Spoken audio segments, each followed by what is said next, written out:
How to link a Google form in an existing spreadsheet.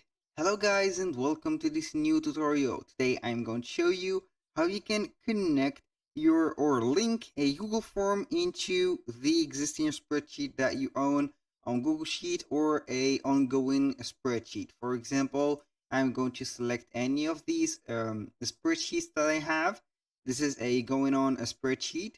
So how we can link or add the Google form to it. So we are going to head over Google form, select the specific form that we are going to add.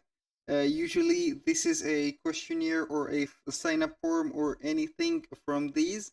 I'm going to add, for example, this football questionnaire.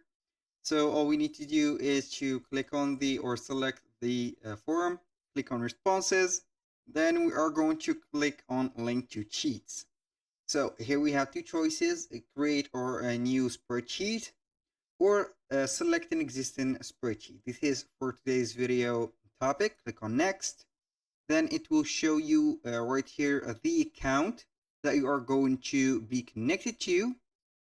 Then you will see here all the spreadsheets.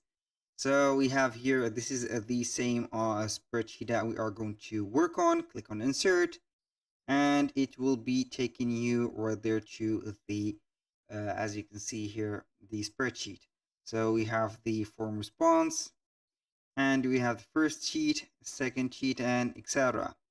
So the results of the sheet right there will be shown right there, like the timestamp, email address, the age, and it depends on the questionnaire that or the questions that you have set right there. That was all for today's video. Thank you guys for watching. I hope that you have enjoyed the content and hope to see you soon on the next one.